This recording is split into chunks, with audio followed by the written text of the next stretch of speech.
Merci de votre présence pour ce moment de clôture du Festival international de géographie et puis évidemment de projection vers la prochaine édition. Ça, c'est pour la fin de notre rencontre. Et en attendant cela, deux temps forts, deux moments importants nous attendent. Tout d'abord, la remise officielle cet après-midi du prix Vautrin-Lude à Ron Boschma, qui a donné ce matin sa conférence scientifique et va dans quelques instants nous donner son discours de réception. Et puis la leçon de clôture par le géographe, géohistorien Christian Grattalou, bien connu de cette ville et de ce festival, qui nous fait une fois de plus l'amitié d'être présent et donc de donner cette leçon de clôture. Avant tout cela, je voudrais garder une image de ce festival. Il y en aurait évidemment beaucoup. Depuis hier soir, on entend beaucoup dire que les salles étaient combles, que beaucoup des rencontres étaient très intéressantes. On en est évidemment collectivement ravis.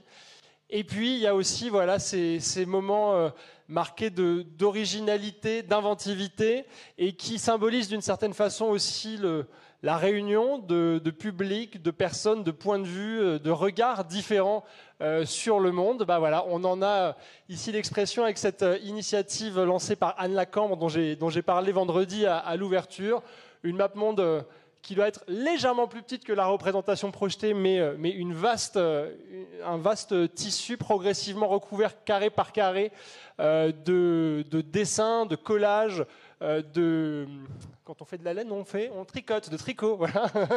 J'en perds mes mots. Chacun ou chacune ayant pu manifester ses talents pour créer ce monde un peu bigarré, mais qui rend très bien et que l'on va précieusement garder au festival.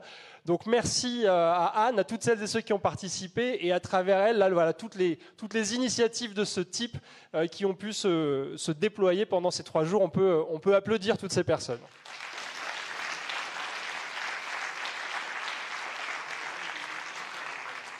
Et je vais donc maintenant appeler sur la scène le président fondateur du Festival international de géographie, Christian Pierret, et Ron Boschma, qui reçoit donc cette année le prix Vautrin-Lude. Bienvenue à tous les deux.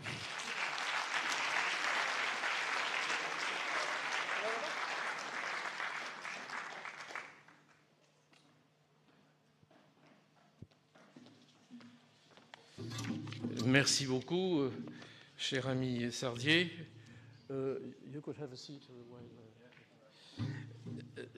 Si nous avons souhaité faire cette remise du prix, c'est parce que d'habitude nous la faisions tout au cours du festival, un peu coincé entre 2 autres manifestations, mais on a voulu donner un peu de solennité, monsieur le maire et madame la sous-préfète, de solennité à ce prix. Et je vais rappeler une petite anecdote qui finalement est de grande importance. Il n'y a pas de prix Nobel de géographie. Et nous avons reçu, je crois que c'était au début des années 2000, une lettre du comité du prix Nobel, du comité international du prix Nobel, pour dire il n'y a pas de géographie, mais on vous autorise à faire référence, alors je ne sais pas jusqu'où va ce mot, à faire référence au prix Nobel lorsque vous décernez le prix qui est le vôtre dans le Festival international de géographie de Saint-Dié-des-Vosges. Alors, ce rappel pour dire que si on le remet à la cérémonie de clôture, c'est parce que c'est important et parce que notre lauréat de cette année, Ron Boschma, comme les prédécesseurs, et vous avez vu, vous vous souvenez tous certainement qu'ils sont très internationaux. Il y a évidemment beaucoup de Français, mais il y a beaucoup de mondiaux venant des Amériques et de tous les continents. Sont des personnes qui ont fait avancer la géographie comme science pivot, comme science qui regroupe autour d'elle un certain nombre d'autres. On a parlé de l'ethnographie, de l'urbanisme, de la géographie agricole. On a parlé de stratégie aussi ce matin, ici dans notre festival. Bref, une science qui compte, qui a fait sa place, qui n'est plus histoire-géographie, mais qui est la géographie pleine et entière. Et pour marquer cela, le prix Vautrin-Lude, qui va être décerné dans quelques instants, Et là, pour montrer cette force d'une nouvelle à laquelle le FIG a donné quand même toute sa vigueur, il faut bien le dire, depuis 35 ans maintenant, qui est celle de la géographie. Alors, Ron Boschma, très rapidement, il va nous dire, il parle anglais et cela sera traduit. Il parle anglais parce qu'il vient des Pays-Bas, de l'université d'Utrecht, et que, comme tous les géographes, il se réfère souvent à des travaux occidentaux, dont certains sont américains. Et nous avions ce matin le plaisir d'avoir un professeur de UCLA qui était là aussi, un collègue de Ron. Alors, Ron a cette particularité, c'est d'avoir inventé une méthodologie particulière. Il a créé, avec quelques collègues, c'est un travail d'équipe, il a créé la géographie économique évolutionniste. Alors derrière ces mots, on trouve, et je vais être très bref, on trouve l'idée que l'économie d'abord rentre officiellement dans le champ de la géographie.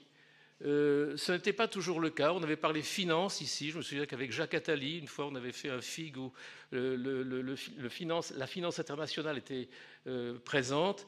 On avait parlé d'autres aspects, mais pas officiellement de l'économie en tant que science, en tant que méthode d'approche de la réalité.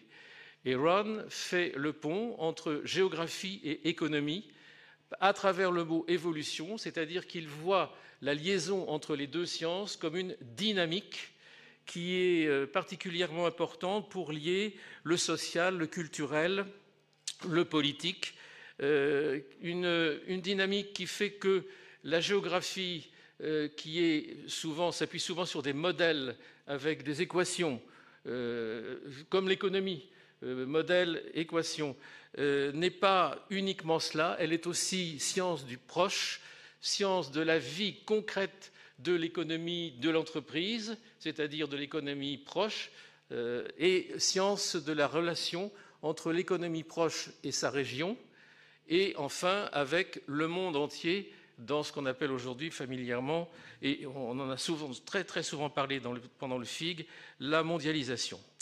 Donc une géographie humaine, économique, interdisciplinaire, forte, à laquelle il donne une nouvelle impulsion en étant adepte d'une théorie qu'on appelle en anglais appréciative, c'est-à-dire l'observation de la réalité et la modélisation, et puis surtout une géographie, et c'est mon dernier mot, qui nous intéresse beaucoup dans les Vosges, en Lorraine et dans le Grand Est, car la dynamique et l'évolution qu'il évoque dans ses travaux nous permet de mieux comprendre non seulement ce qu'il se passe aujourd'hui, mais ce que nous pouvons faire ou nous devrions faire pour faire face à la désindustrialisation de nos régions, de nos villes, et à la déprise économique que certains pays d'Europe occidentale à l'intérieur de l'Union européenne connaissent plus particulièrement, et la France est un de ceux-là.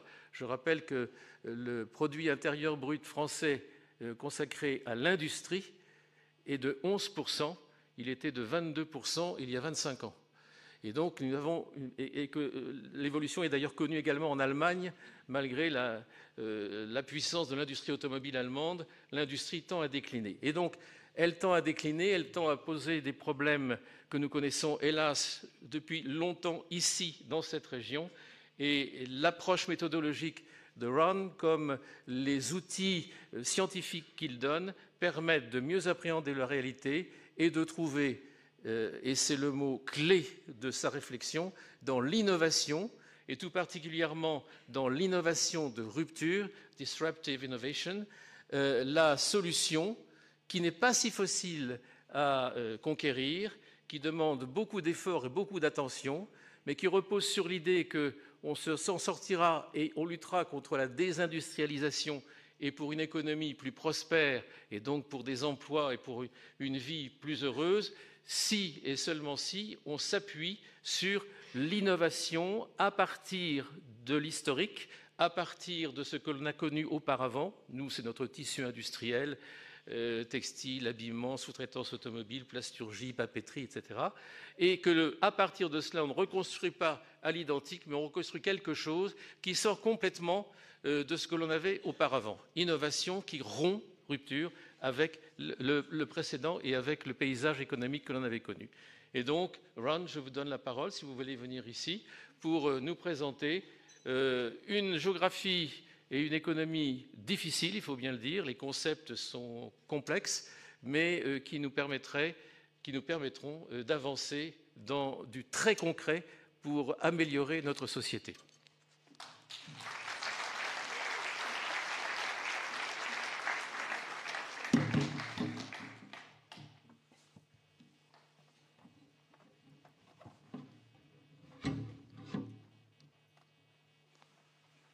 Okay, merci beaucoup. These are my final French words. I'm sorry for that. I'm really embarrassed because I had 7 years of French language at secondary school. But my only excuse that I can bring is that that was a long time ago, so my memory is not working that well anymore. So I prepared some speech, and I think also, if I'm not wrong, yes. Okay, very good. So you could also follow it in French.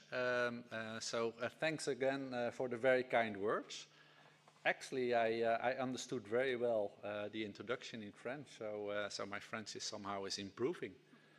So I'm very happy for that as well. Of course, I would like to start saying that I feel very privileged to stand here today. I feel deeply honored to win such a prestigious prize, which is very well known in Europe and beyond.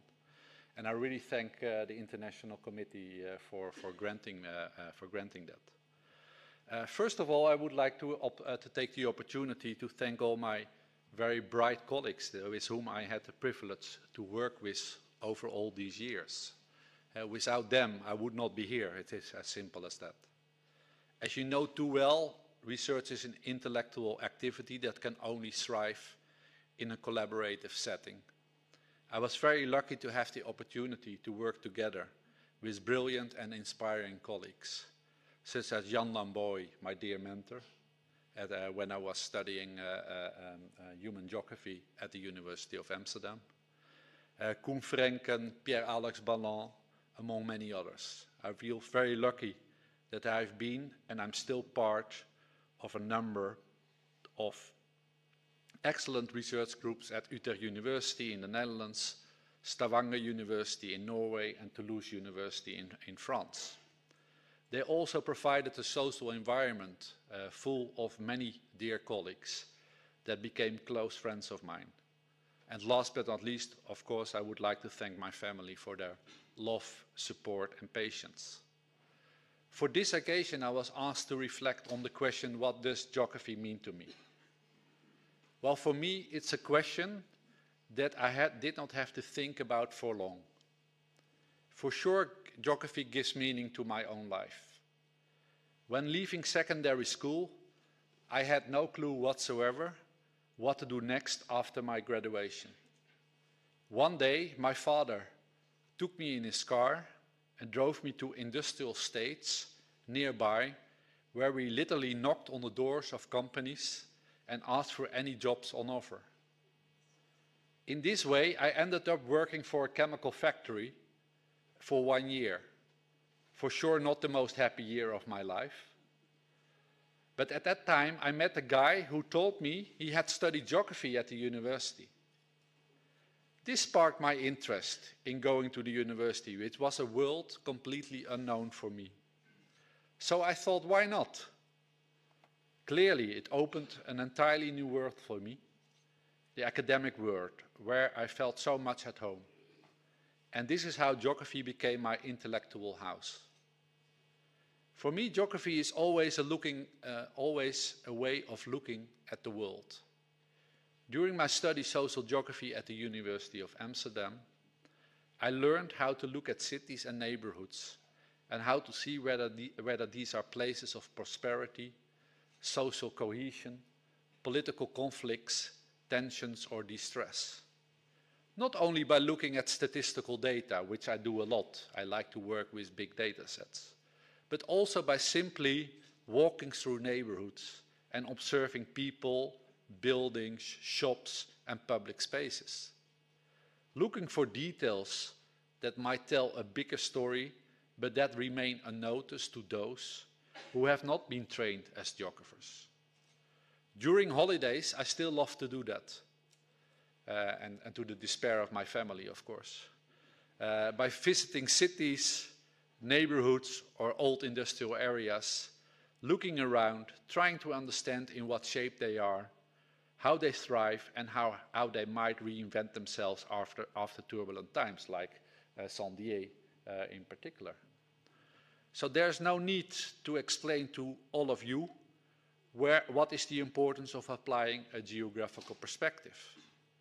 But I feel still that this is hardly understood by many other social science disciplines.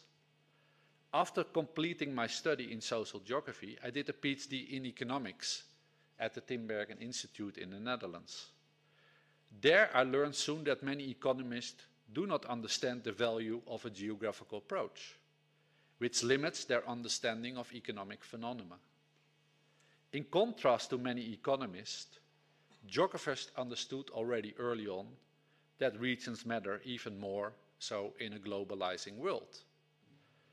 Another illustration is the Draghi report on the future competitiveness of Europe that just came out a couple of weeks ago. I'm sure you heard about that one. It turned out that this report by leading economists is almost completely aspatial. Draghi's plea for a new and active industrial policy in the European Union is very welcoming, but one wonders why there is no mentioning in the report at all that such a policy is already implemented in many regions in the European Union since 2014 under the umbrella of smart specialization policy. So this was a report of about 400 pages, and not any mentioning at all was done to this literature. And on top of that, it's curious because more than half of the EU budget is spent on regions in Europe, but no reference to the role of regions at all in the report. So you wonder why that is. In other words, I feel strongly that a geographical perspective is needed more than ever, and geographers have a lot to contribute here. When doing my PhD in economics, I also understood that economists did the wrong kind of economics. That is mainstream or orthodox economics. Therefore, I became intellectually attracted to a very lively community of evolutionary economists that rejected this mainstream thinking that was deeply grounded in many unrealistic assumptions. Evolution economics had formulated a promising alternative to equilibrium economics instead, based on notions of bounded rationality and structural change. However, what was lacking in evolution economics was a geographical perspective. This is how I found my scientific and intellectual niche, by adding a geographical dimension to the field of evolution economics, and by connecting evolution economics to research in economic geography and regional studies. Doing geography also means to me that practicing academic freedom is feasible. Of course, we hear a lot about that academic freedom is important, but I have the feeling that it is something under stress to an increasing extent. But for us, for geographers, it's second nature to do interdisciplinary research, as they understand well that complex phenomena and societal challenges in particular places require multidisciplinary approaches. This kind of thinking has now become very fashionable in social sciences, but we all know it's very hard to implement in reality. Geographers could mean a lot here, as they have the capacity to act as bridges between different scientific disciplines and make interdisciplinary research work. This is also true because the field of geography is essentially more open-minded, at least more open-minded than other social sciences where dominant theories, preferred methods, and vested interest tend to block crossovers across disciplines and stifle new ideas. So in that sense, also, geography is a very welcoming community in which actually people can act in freedom and choose their topic that they prefer to investigate. So this is what geography means to me in particular. It's a welcoming and open scientific community that is well equipped to take up future research challenges. So all in all, for me, geography is the place to be, and that's what I cannot underline too much. I thank you for your attention.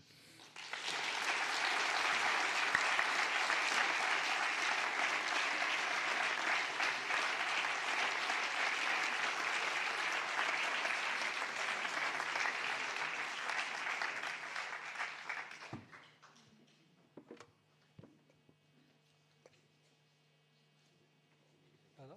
Et Christ, voilà. On va mettre le prix. Voilà.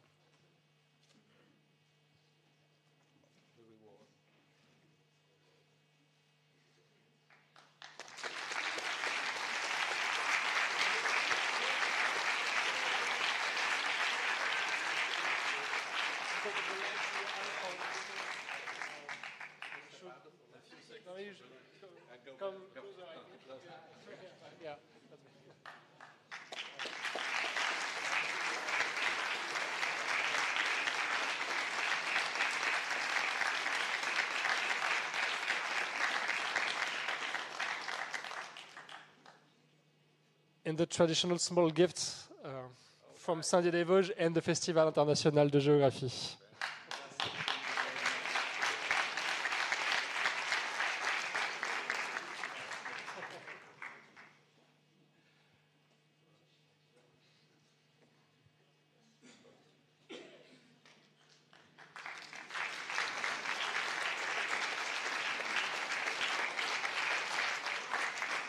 Félicitations, Ron Boschma, merci beaucoup. Merci aussi à l'équipe de scientifiques du prix Vautrin-Lud, puisque le prix est remis à Saint-Dié, mais il est évidemment aux mains d'un comité de géographes, un comité international de géographes qui est indépendant de l'équipe du festival et qui remet ce prix, comme cela a été expliqué plus tôt, sur la base des travaux scientifiques et de la carrière scientifique de son lauréat ou de sa lauréate. Et donc ce discours de réception aura vocation à être renouvelé chaque année, ici même, en clôture du Festival international de géographie. Alors, pendant le week-end, nous avons entendu ce qu'on a coutume d'appeler les grands invités, le président Gaspard Koenig cet après-midi autour d'Élysée-Reclus avec Cédric Villani qui était sur scène vendredi, l'autrice Sandrine Colette en grand entretien, ça je crois que c'était hier si je ne me trompe pas. Il y a Christian Gratalou aussi, notre grand témoin qui est intervenu plusieurs fois, dont ce matin pour parler des cartes historiques, puisqu'il est, je le disais tout à l'heure, géohistorien. Et c'est à lui que nous avons confié la tâche d'intervenir en clôture de ce festival. Christian, je vous prie de monter sur scène sous les applaudissements de la salle. Et je dois vous remettre deux choses, une petite télécommande et un micro. Merci beaucoup. Merci aux FIG de... Voilà, c'est parfait. Donc merci aux FIG de me faire cet honneur. Je ne suis pas sûr d'ailleurs d'être vraiment le bon témoin qu'il faudrait, puisque j'ai eu trop d'activités pour véritablement voir le FIG. Donc cela dit, c'est mon 30e FIG. Depuis 1994, donc j'en ai raté qu'un. Donc je suis au milieu du parcours, je compte bien en faire encore 30. Bon, c'est vraiment un honneur et un bonheur pour moi. Cela dit, je ne suis pas tout à fait convaincu que ce soit pas un coup dur de parler après Ron Boschma, parce que l'importance, le niveau, la tenue de ces quelques propos, c'était vraiment impressionnant. En tout cas, j'en retiens quelque chose que je partage, qui est que la géographie est peut-être associée à la liberté académique. C'est une chose que je répète souvent aux historiens, que je fréquente, aux purs historiens, que je fréquente beaucoup et que je répéterai sans doute encore la semaine prochaine à Blois. La géographie rend, et sur le plan universitaire, nettement plus libre que d'autres disciplines de sciences sociales et que l'histoire. C'est bien d'avoir des limites internes et externes floues. Alors, parler de la Terre, c'était des terres et de la Terre. C'est un peu compliqué pour moi cette année parce que je viens juste de publier avec Pierre Léna un atlas historique du ciel. Donc, il faut que je revienne sur Terre. Donc, j'atterris là à l'instant et je vais surtout me rassurer en me fondant sur un atlas que j'ai fait il y a 2 ans, qui était un atlas historique de la Terre, dont vous allez voir quelques diapos pour illustrer mon propos. Et c'est... Alors, oui, non, ça marche pas. J'ai beau appuyer, non, quelqu'un peut venir au secours. Ah, voilà, c'est bon. Ça y est. Alors, oui, donc j'ai mis le S entre parenthèses parce que je vais parler des terres sur Terre. Donc de voir un peu la planète et justement la diversité des terres qui sont sur les parties émergées, mais pas seulement. Et donc c'est d'abord la planète qui va être mon objet. Alors, une petite chose au départ, si je commence un peu guerre des étoiles, c'est parce que, justement, il y a une chose qui est frappante, c'est qu'il y a beaucoup d'autres planètes qu'on peut appeler habitables.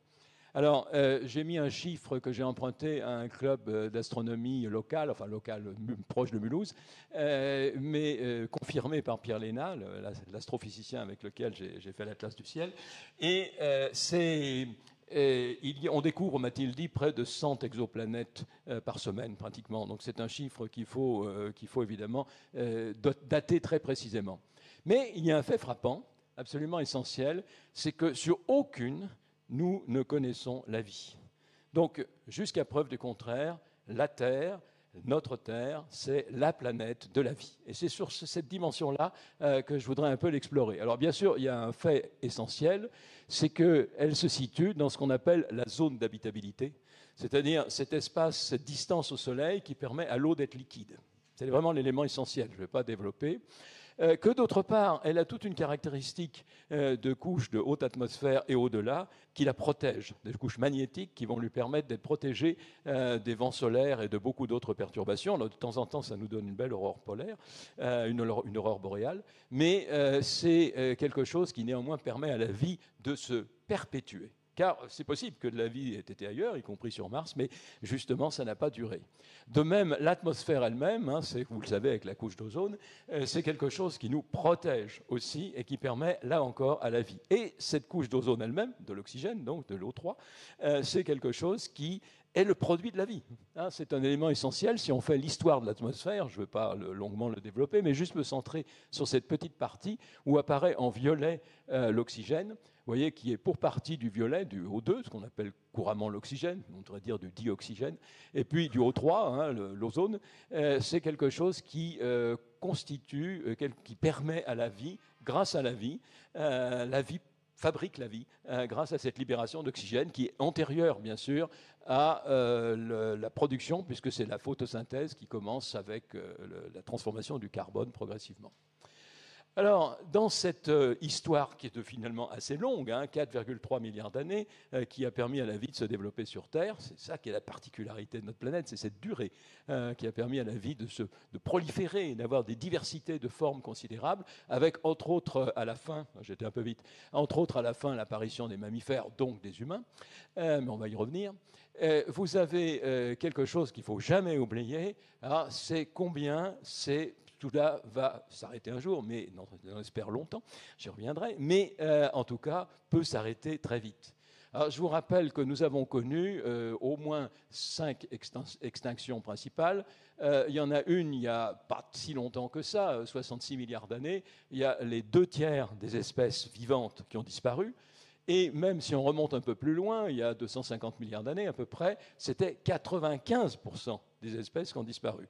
Alors c'est dû à bien sûr, comme vous le savez, à des événements géologiques, des grandes crises volcaniques, mais surtout l'arrivée de météorites de très grande taille, ce qui est évident, et ça peut toujours de nouveau arriver.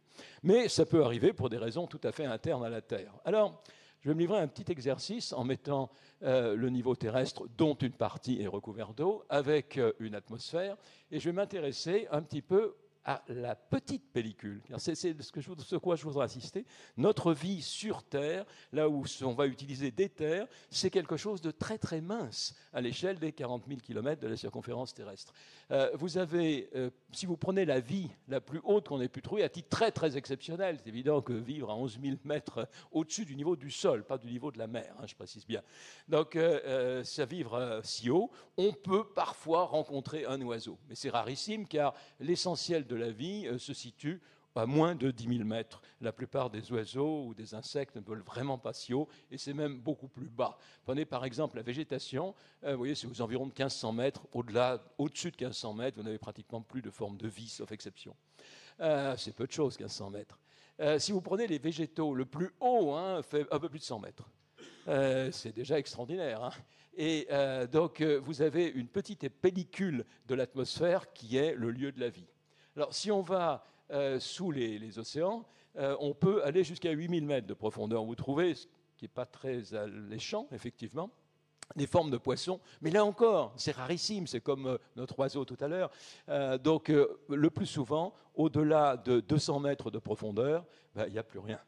D'abord, il n'y a plus de soleil, c'est tout noir, et les formes de vie n'existent pas. Puis alors, si on prend les sols, au sens de la Terre, le plus classique du terme, les sols eux-mêmes, ce qu'étudie la pédologie, c'est de l'ordre de 2 mètres, le plus souvent, des fois beaucoup moins, dans une bonne partie de la surface terrestre. Il y a bien sûr quelques sols tropicaux très profonds, mais on sait combien ils sont fragiles. Mais tout ça, c'est très peu de choses par rapport à l'épaisseur globale de la Terre, avec un point important sur le milieu dans lequel, les milieux littoraux, où la vie peut proliférer. Alors si je reprends cet ensemble, vous voyez, ça nous forme une pellicule de vie, ce qu'on appelle souvent la biosphère, qui est très mince. Le terme de pellicule n'est pas un vain mot. Alors, une chose importante, c'est que les humains ont dépassé, dans tous les sens, cette pellicule. Alors, on connaît bien sûr les avions qui peuvent aller très très haut. Le plus souvent, quand on vole, c'est à 13 km maximum, mais ça peut aller plus haut. Vous avez évidemment des satellites. On les trouve, je les ai vus dans l'atlas du ciel, bien sûr. Des satellites en orbite basse, quelques centaines de kilomètres. Et puis, quelques satellites géostationnaires très très loin. Très très loin, c'est même pas la taille de la circonférence terrestre. Donc c'est vraiment on a été un peu plus haut que la pellicule de la vie. En profondeur, les bathyscaphes ne vont pas tout à fait au fond des fosses océaniques, mais quand même à plus de 10 km. Mais le plus souvent, évidemment, c'est moins long. Si je prends la terre directement creusée, les mines, c'est rarement très profond. La moyenne est à 350 mètres. Alors bien sûr, il y a des records, presque 4 km. Vous imaginez les conditions de travail, d'ailleurs. Mais vous avez donc une toute petite pellicule dépassée par les humains, dans tous les sens, pour utiliser la Terre. Alors, sur cette surface, vous avez cette diversité extraordinaire, qui est une carte tout à fait balable, des écosystèmes, comme on disait, des biomes, qu'on dit plutôt maintenant, dont je vous rappelle que si je prends le petit schéma qui est au centre, c'est la partie des plus basses latitudes et des plus grandes températures, mais aussi des plus fortes humidités, qui représentent les 3/4 des formes de vie. Donc vous voyez, ça se limite à une petite partie, qui est en gros les régions tropicales, de notre Terre, où les différentes terres peuvent être occupées, développer la vie. Alors, sous cette forme, un petit rameau du buissonnement humain, vous savez qu'on ne parle plus d'arborescence, c'est justement notre famille, une vaste famille, dont une branche les primates. Et tout au bout, vous retrouvez les humains. Alors, pris soin de mettre une humaine. Vous avez effectivement, dans ce fusionnement, une forme d'espèce qui est devenue une espèce particulièrement invasive. Remarquez une chose, ici, si vous prenez l'ensemble des primates, ils sont, jusqu'à une période très très récente, fractionnés.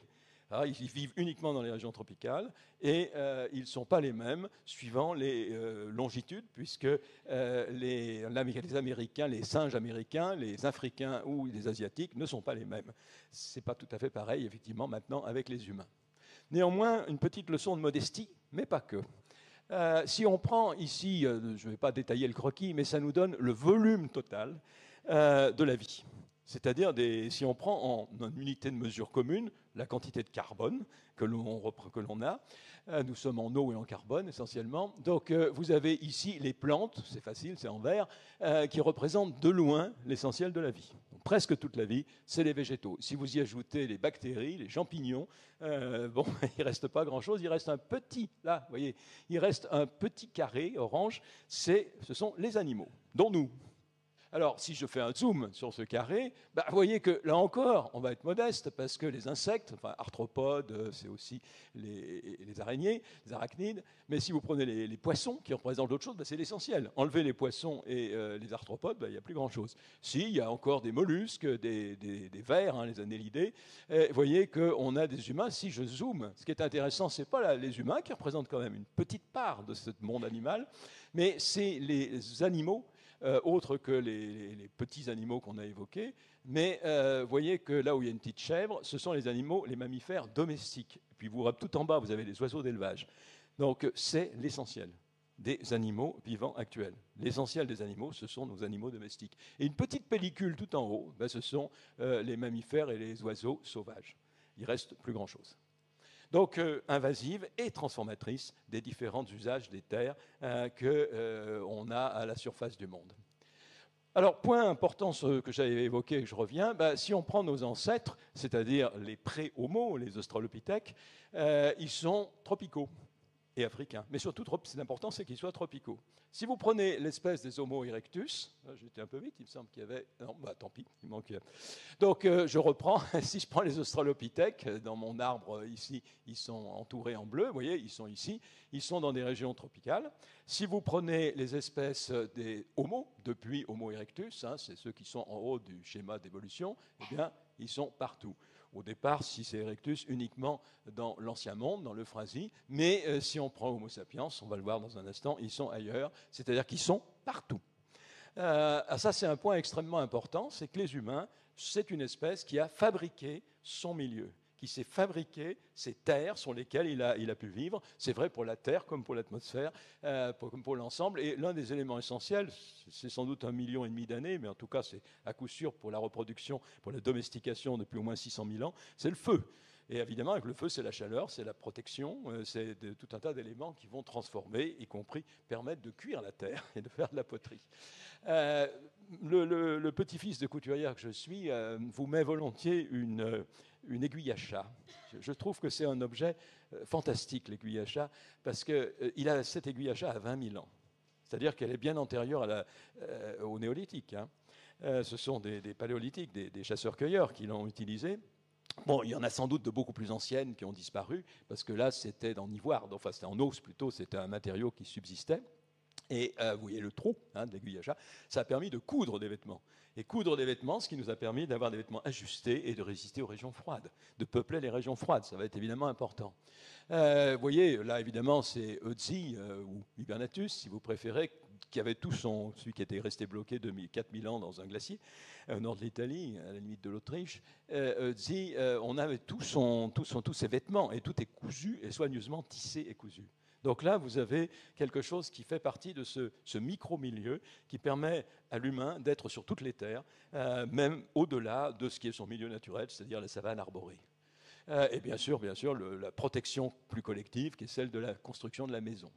Voilà, donc le résultat, c'est que Sapiens, il s'est diffusé absolument dans tout l'ancien monde, comme on dira plus tard, mais aussi en Australie, mais aussi en Amérique, c'est-à-dire pratiquement toutes les terres. Et puis si on continue, si on prend un peu de temps, là il faut quand même aller au-delà du début de notre ère, vous avez cette aventure extraordinaire qui est le peuplement de toutes les îles du Pacifique, par les peuples austronésiens, donc jusqu'à la Polynésie, ou ce qu'on appelle le triangle polynésien, avec, je vous rappelle, une cartographie, mais ça c'est évidemment un clin d'œil pour Saint-Dié, une cartographie très particulière et de ces peuples qui ne maîtrisaient pas l'écriture textuelle, mais qui maîtrisaient extraordinairement l'écriture cartographique.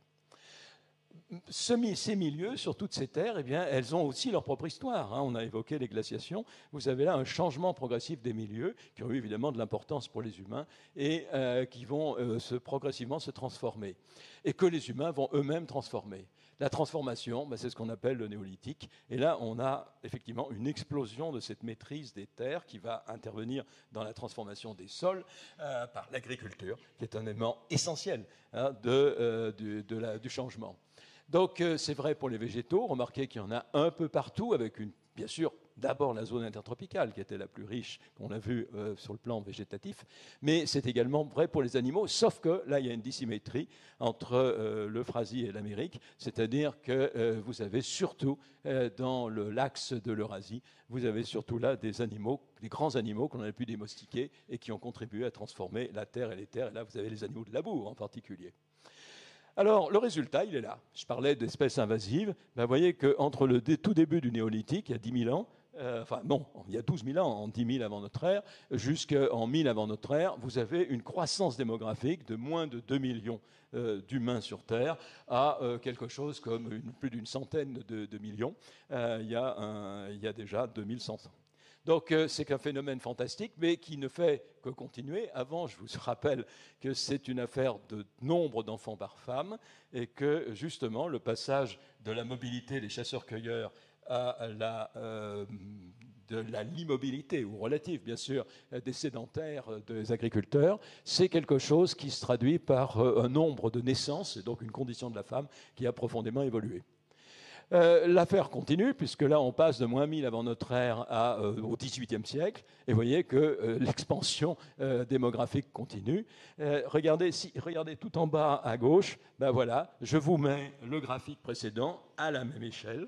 Et vous voyez que pour passer de moins 10 000 tout au bout au XVIIIe siècle, là, vous avez cette énorme masse humaine, cette part du vivant qu'on a vu tout à l'heure. L'un des éléments, je ne vais pas lourdement insister, je n'en ai pas le temps, mais l'un des éléments très massifs de l'utilisation des terres, c'est la riziculture. C'est l'exemple sans doute le plus frappant d'auto-exploitation des humains, parce que c'est aussi la plus grande quantité de boulot pour produire de la nourriture, et qui a permis des densités absolument colossales, comme le rappelle la petite boucle de la riziculture à côté.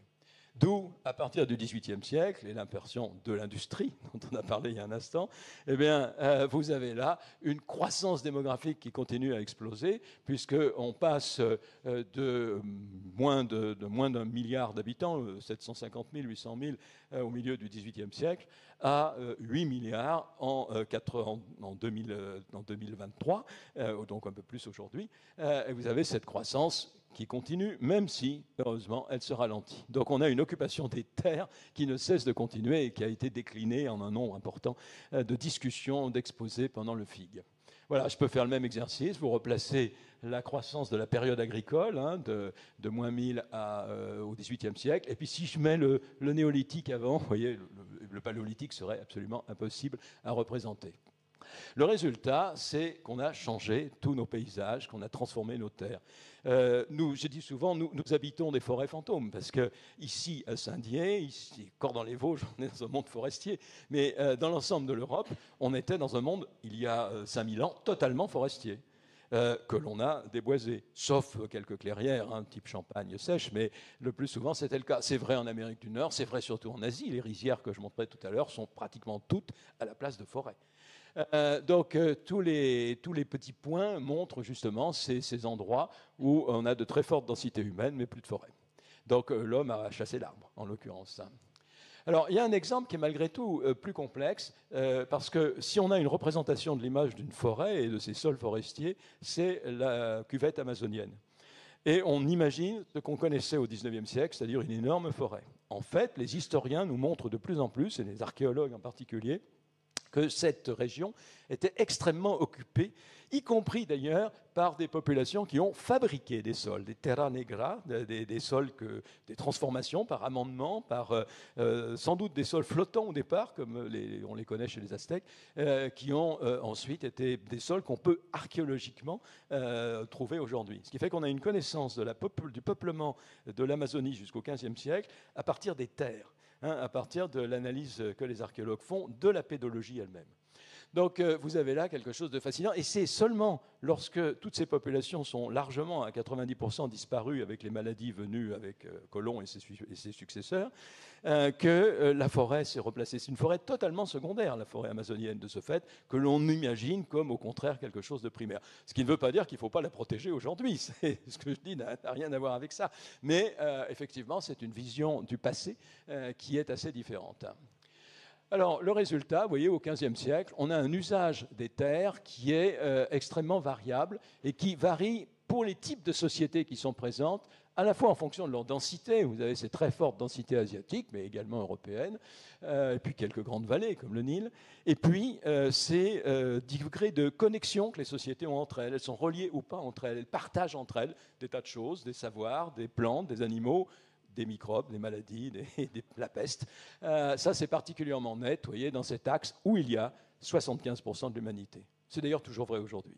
Mais en même temps, c'est à partir de là que vous allez avoir l'expansion des humains sur l'ensemble des terres, bien plus importante encore que tout ce qu'on avait pu connaître au Paléolithique.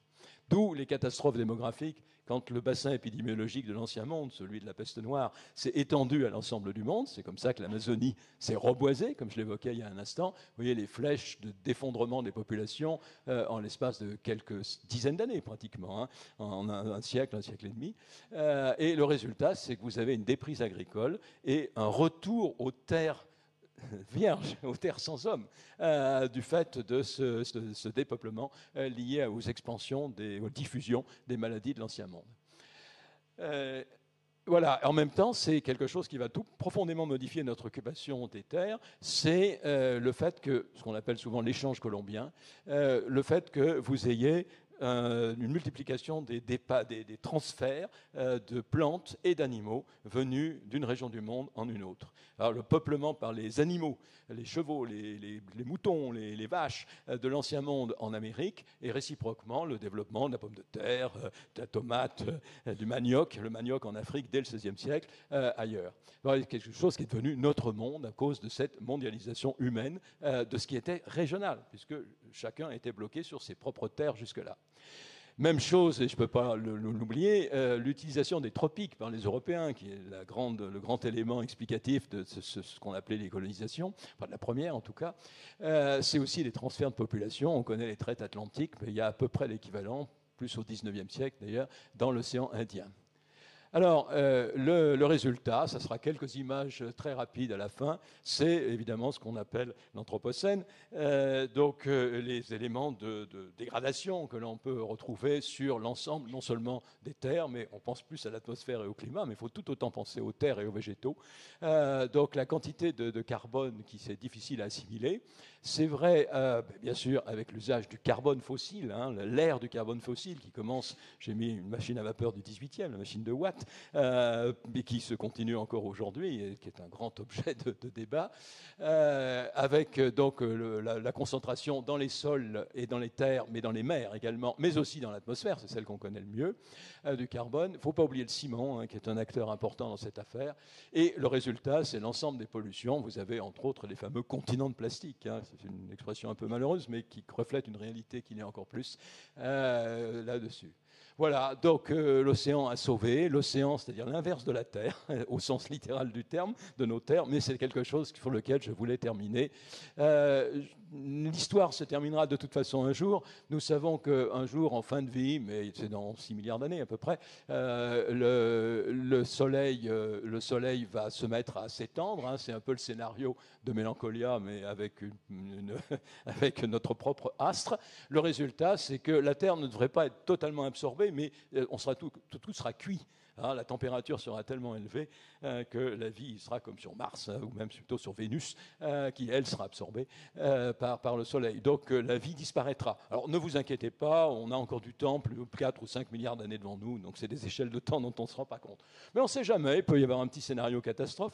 J'évoquais, histoire de terminer gaiement, j'évoquais les risques de catastrophes, de chute de météorites. Mais vous voyez, il y a un petit scénario amusant. amusant que j'ai pris à mes complices de Sciences et Avenir, c'est le passage d'un trou noir. C'est très amusant. Un petit trou noir, il y a des trous noirs errants qui se promènent comme ça, qui sont attirés par des planètes, par des astres. Donc vous voyez, vous avez la Terre, c'est ce que j'ai mis en bleu tout à droite, là vous avez la Terre, pas très loin du Soleil, dans sa zone de vie. Et puis complètement à gauche en haut, vous avez un petit point rouge, vous voyez, je vous le fais se déplacer, c'est notre petit trou noir. Alors quand... je peux vous le faire repasser un coup, comme ça vous l'aurez si vous n'aviez pas regardé.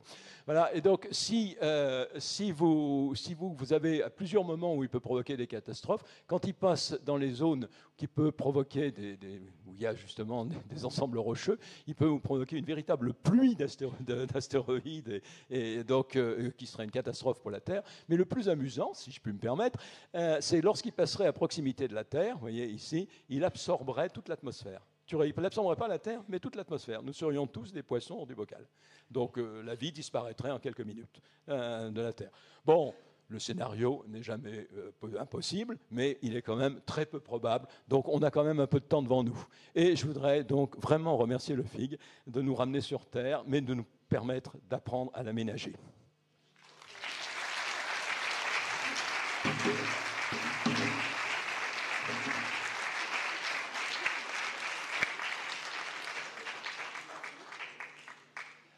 À quoi est-ce qu'on reconnaît un vrai fidèle du FIG et un grand auteur de leçons de clôture? C'est que sans avoir vu, il l'a dit, beaucoup des rencontres du festival, il a parlé d'une bonne partie des thèmes et des conférences. Alors déjà, on a vu un alpin, Otzi.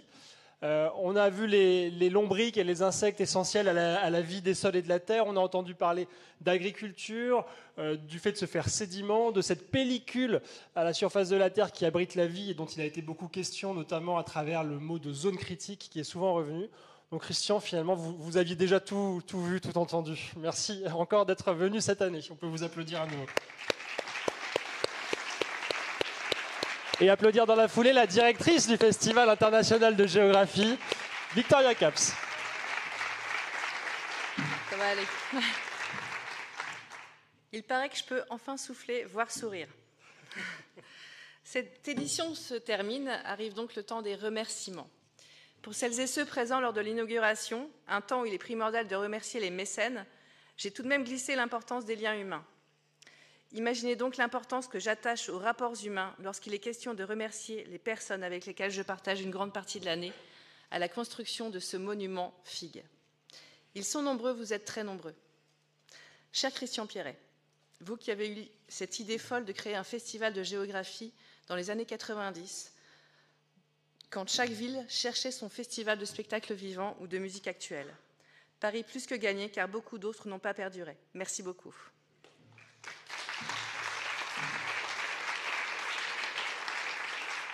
Cher Monsieur le maire, cher Bruno, merci de ta confiance. Parfois, souvent, je suis un électron libre, mais nos rendez-vous réguliers nous font avancer dans la même direction. Merci également à ton équipe municipale.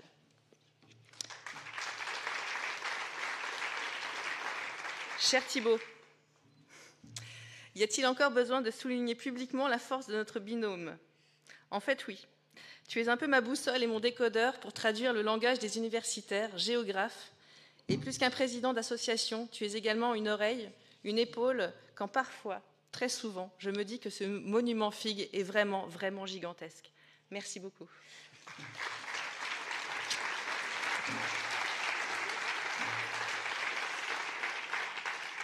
L'équipe du FIG, Aurélie Anheim, Carole Blunzer, Frédéric Etienne, Aurélie Anheim, je l'ai déjà dit, mais je préfère le dire 1000 fois qu'une, Aurore. Personne qui ne connaît le monde de l'événementiel ne peut comprendre ce qui se passe dans nos bureaux depuis non pas la semaine dernière, mais toute l'année en fait. Alors merci du fond du cœur, car c'est un sacerdoce, et je vous garantis que sans un ultime regain d'énergie, ces 2 dernières semaines, nous aurions eu quelques... En fait, non, je ne vous le dirai pas, car vous n'avez rien vu, ou presque, et je l'espère. Merci vraiment, les filles.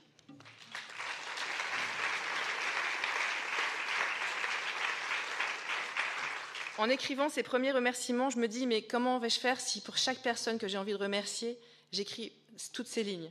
Impossible, nous y serions encore demain matin. Je suis désolée, vraiment, du coup, je me lance dans une longue liste à l'après-vert, et ceux qui me connaissent savent que ma reconnaissance est profonde et sincère, et pour beaucoup, je n'attends pas ce moment pour leur dire. Sarah Polacci, programmatrice littéraire et bien plus encore. Olivier Huguenot, son équipe du Neuf, les bénévoles du Salon du Livre. Tous les agents qui, pour certains, travaillent dans l'ombre, femmes et hommes d'entretien, hôtesses, techniciens, manutentionnaires, police, logistique, communication, services informatiques, j'espère ne pas en oublier. Les équipes des sites culturels, la Boussole, le musée, l'espace Georges Sadoul, ce fut parfois une belle cohue, mais tout s'est très très bien passé. Et tant d'autres personnes que je ne nommerai pas, un no-name en anglais, qui par leur encouragement, leurs mots, leur regard insufflent une énergie supplémentaire, un petit supplément d'âme qui forcément se ressent dans ce bel et grand événement créé il y a 35 ans. Merci de tout cœur, merci à toutes et à tous. La liste n'est pas terminée, mais comme on partage beaucoup de choses avec Thibaut, il va continuer. Merci beaucoup Victoria. Effectivement, je continue rapidement en remerciant donc Gaspard Koenig, Cédric Villani, Sandrine Colette, Christian Gratalou, Lorraine Pierra qui a été la marraine du nouveau salon de la gastronomie, toutes les intervenantes et intervenants. Bien sûr, l'équipe scientifique qui a été particulièrement efficace, dynamique cette année.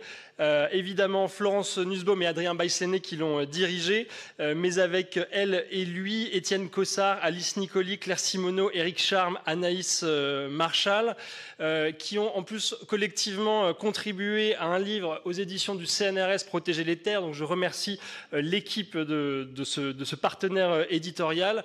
Évidemment, l'association que j'ai le plaisir de présider et les membres de son bureau, Catherine et puis Joël avec pour leur accueil permanent et chaleureux et plus que ça, comme disait Victoria tout à l'heure.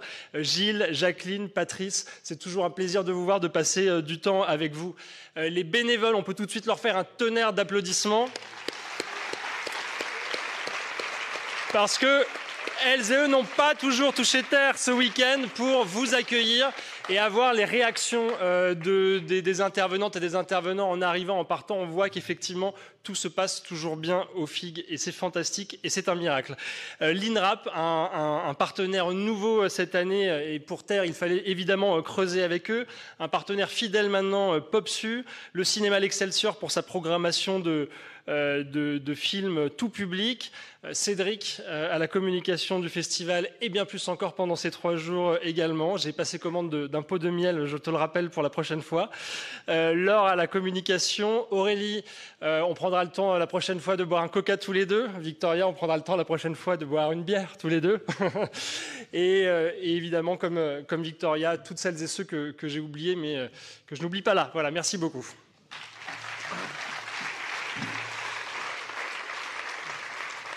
Et pour clore évidemment ce moment, eh bien, nous allons passer à l'année prochaine, à l'édition 2025. Et pour cela, j'accueille, comme le veut la tradition, le maire de Saint-Dié-des-Vosges, Bruno Toussaint.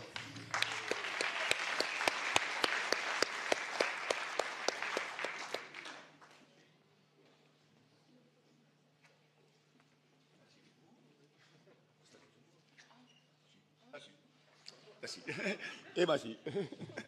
J'ai peur tout seul. Je prends ma place habituelle sur le fauteuil.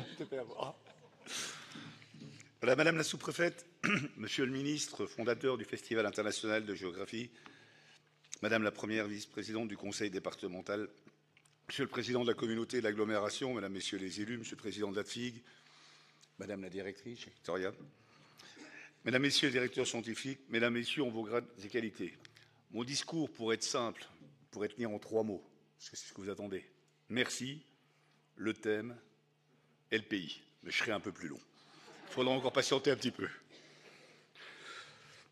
Je me réjouis donc de constater que vous êtes encore nombreux ce soir pour vouloir profiter de l'intensité de ce FIG 2024, au point de trouver les ressources nécessaires pour aller jusqu'à son terme. Comme vous, un peu moins à certains moments, j'ai sillonné ce festival de part en part. Et plus les jours passaient, et plus me revenait en tête une déclaration du pape François, énoncée en septembre dernier, que l'on a écouté Christian Pierret lors du temps de la paix. Ça résonne comme un appel à protéger notre terre. Le pape disait « Elle a de la fièvre, elle est malade ». Vous nous l'avez montré durant ces 3 jours. La terre est belle, magnifique et pleine de ressources. Mais la terre souffre. Elle souffre de son urbanisation, de son artificialisation, du réchauffement climatique. Elle souffre de ce que l'homme fait d'elle, de la façon dont il l'utilise, l'exploite, l'occupe, l'envahit aussi. Catastrophe environnementale et guerrière, cause des millions de victimes, les ouragans, les incendies, les raz-de-marée, les sécheresses, la fonte des glaciers, les inondations, les vagues de chaleur, les conflits entre les peuples l'égratignent ou la détruisent un peu chaque jour. Ce festival, c'était finalement un appel à sauver notre terre, à l'écouter pour mieux la respecter, à la respecter pour mieux la protéger, cesser de la maltraiter, pour lui laisser le temps de s'adapter à ce que l'homme ne maîtrise pas. Ce thème Terre a contribué à la réussite de ce 35e Festival international de géographie. Les sites des conférences, tables rondes, rencontres ou autres cafés géo n'ont pas désempli et je suis fier, très fier de ce succès et tu peux l'être également. Fier également de constater que l'orientation plus locale que nous avons souhaité de donner au Salon de la gastronomie vous a plu. Il avait besoin d'un second souffle et les commentaires des exposants montrent que nous avons atteint notre objectif. Le Salon du Livre a été digne de son rang de la plus grande librairie géographique du monde. Le FIC Junior, agrandi après un an seulement après son retour, a connu une très belle fréquentation. Lorsque l'on sait le poids qu'ont les jeunes auprès de leurs parents et lorsque l'on prend conscience qu'ils feront le monde de demain, il semble donc incontournable de les sensibiliser dès que possible aux enjeux et aux problématiques de notre société. Le salon de la géonumérique est installé dans le plus gros site que peut nous proposer notre ville. Et il commence à y être déjà à l'étroit. Déjà, souvenez-vous, il y a 5 ans, il occupait encore les sous-sols du musée, où là, je disais, c'est trop petit, il faut agrandir. Cette évolution montre que nous sommes dans une bonne, voire très bonne dynamique. Pour cela, et pour tout le travail accompli, je veux adresser mes vifs remerciements, mes très vifs remerciements à Thibaut, Victoria, aux figueuses, à tous les agents volontaires et à tous les bénévoles mobilisés et investis. Je pense qu'on peut les applaudir. Merci.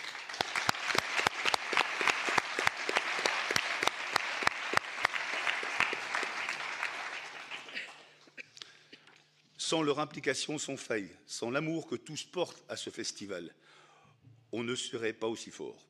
J'ai l'habitude de le dire, et ceux qui ne connaissent le savent, celui qui est aux commandes ne peut rien faire tout seul. C'est ensemble que l'on réussit. Seul on veut, ensemble on peut. Oui, mesdames, nous y sommes, messieurs également, nous y sommes. Les 3, 4, 5 octobre 2025, nous débattrons d'un thème qui sera, encore une fois, et qui tiendra en un seul mot, pouvoir.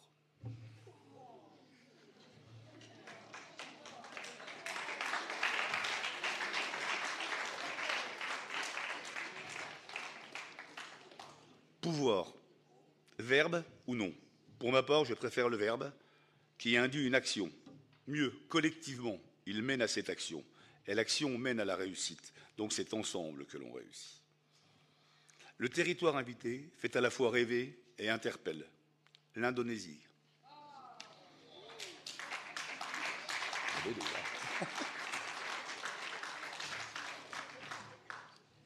Le plus grand archipel du monde. Une terre pleine de contrastes et de paradoxes. Entre les longues plages balinaises de sable blanc et les quelques 17 000 habitants au kilomètre carré de Jakarta. J'ai confiance en Thibaut Sardier pour vous présenter les axes qui seront développés au cours de ce 36e festival. Je sais qu'il saura vous mettre l'eau à la bouche et que je vous retrouverai à Saint-Dié-des-Vosges dans un an. D'ici là, n'oubliez pas, prenez soin de vous et prenez soin de notre terre. Je vous remercie.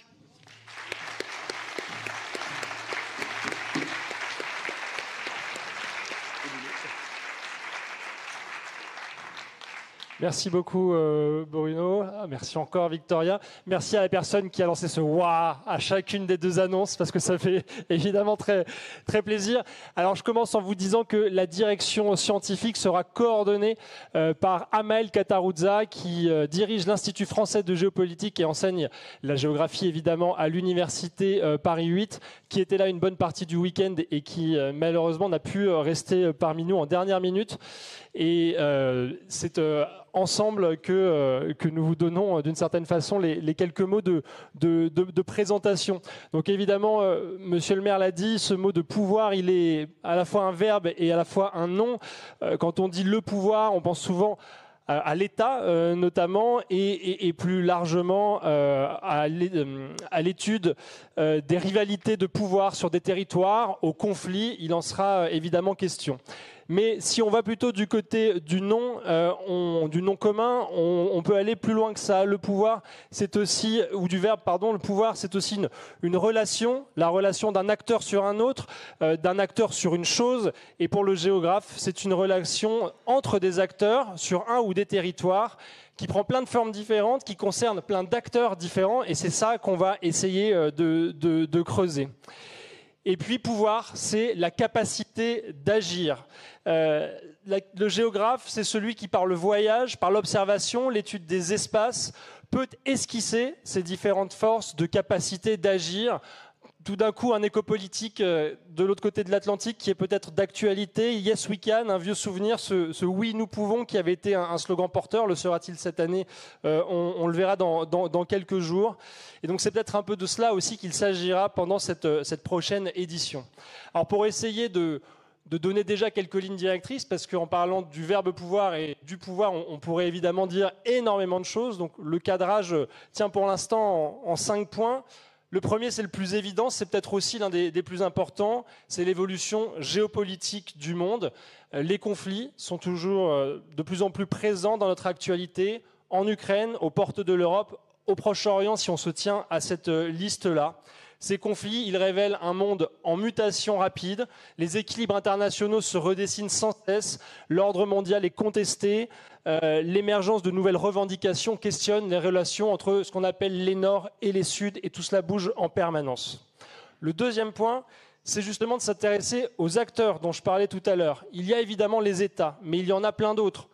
Un maire, par exemple, la société civile, des acteurs privés, des acteurs transnationaux, des acteurs dissidents, des résistants, des non-humains, des animaux. On les a évoqués avec Christian Grattalou aussi tout à l'heure. Cette liste, on va la compléter, l'étoffer, car le pouvoir, c'est une notion qui est toujours plus diffuse aujourd'hui, toujours plus multiforme, et elle appelle évidemment à interroger les contre-pouvoirs qui seront également l'objet du festival. Troisième point, la capacité d'agir de ces acteurs, elle ne vient pas comme ça dans un espace éthéré, volatile. Il y a un contexte technique, environnemental, matériel.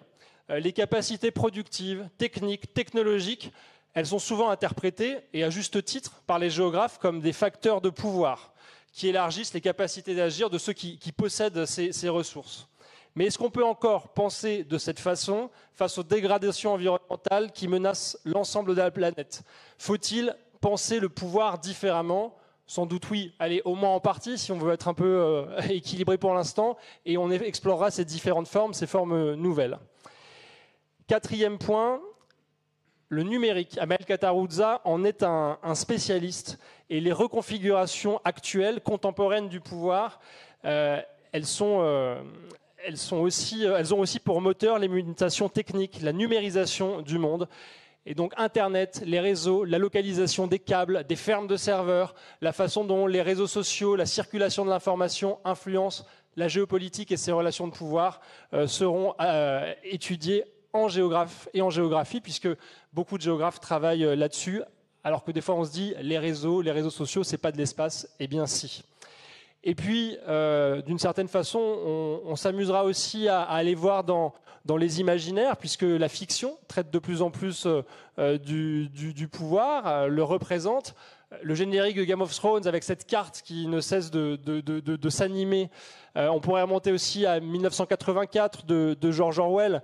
Et Amael Kattaruzza, lui, aime beaucoup le géographe britannique Klaus Dodds, qui s'est amusé, dit-il, là je lis parce que je ne veux pas me tromper, à décrire la géographie sous-jacente de James Bond, qui au fur et à mesure de ses péripéties s'est confronté à la menace soviétique, à la criminalité organisée ou aux cyberterroristes, au point de modeler aussi une représentation du pouvoir et des puissances. Est-ce que c'est la fiction qui nous fait croire qui sont les vrais puissants et qui sont les vrais faibles, ou les vrais faux puissants et les faux faibles? On le verra à travers de nombreux exemples de films, de livres, etc., etc.